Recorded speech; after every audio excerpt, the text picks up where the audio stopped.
یہ کہانی ایک گاؤں کی ہے جہاں ایک لڑکی کی نئی نئی شادی ہوئی تھی۔ لڑکی کا نام کنزا تھا۔ کنزا کے شوہر کا نام عادل، جو اس سے بہت پیار کرتا تھا۔ سب ان دونوں کی شادی سے بہت خوش تھے۔ اچھی خاصی ان دونوں کی زندگی گزر رہی تھی۔ عادل صبح کو کام پر جاتا اور شام کو گھر آتا۔ ایک دن عادل نے کنزا کو گفٹ دیا۔ گفٹ جو تھا اس میں موبائل تھا۔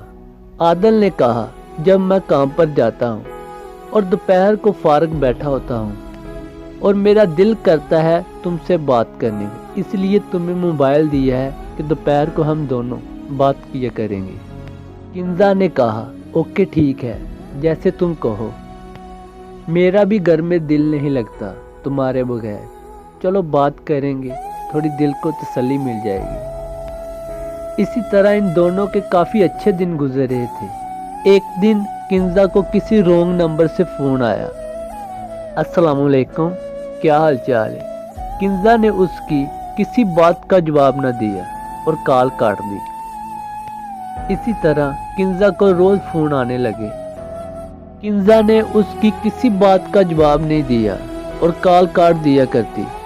اسی طرح دن گزرتے گئے۔ کنزا کی ساس، جو عادل کی ماں تھی، اس کو کنزا پر شک ہو گیا تھا کہ یہ روز کس سے باتیں کیا کرتی ہے۔ کنزا نے یہ بات عادل کو بھی نہیں بتائی، کیونکہ کنزا کو ڈر تھا کہیں عادل اس کی بات پر یقین نہ کرے۔ عادل جب بھی کام سے آتا، عادل کی ماں عادل کو کہتی کہ تمہاری بیوی کسی سے بات کرتی ہے، پتہ تو کرو۔ عادل نے کہا، نہیں ماں، وہ مجھ سے بات کرتی ہے، میں ہی دوپہر کو اس کو کال کرتا ہوں۔ عادل کی ماں نے کہا، وہ تو مجھے پتہ ہے، تمہاری کال کے بعد بھی کنزا کو کہیں سے فون آتا ہے۔ عادل اپنے کمرے میں گیا اور کنزا سے جا کر اس نے موبائل لیا اور کہنے لگا، تم کس سے بات کرتی ہو روزانہ؟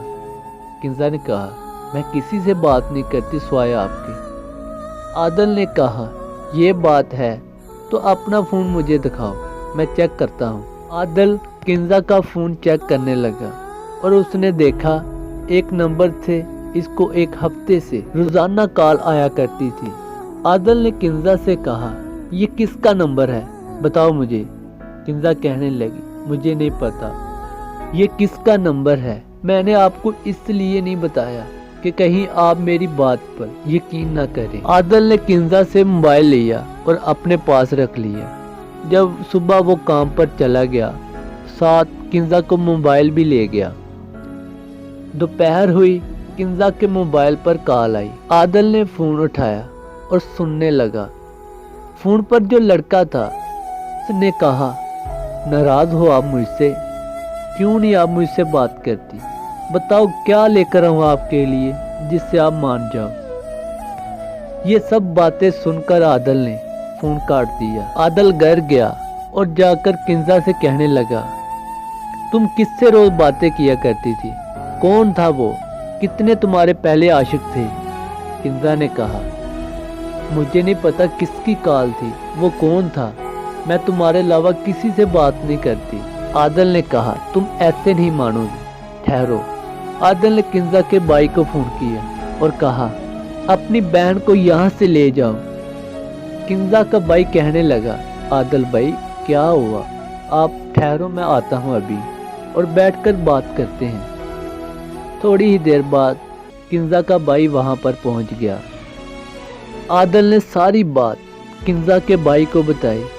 کنزا رو کر کہنے لگی، بھائی میں نے کبھی بھی اس کو کال نہیں کی، آپ میری بات پر یقین کریں، میں نہیں اس لڑکے کو جانتی، وہ کون ہے؟ وہ روز مجھے فون کرتا تھا، بھائی میرا یقین کریں۔ عادل آپ بھی میرا یقین کریں، میں کسی سے بات نہیں کرتی سوائے آپ کے۔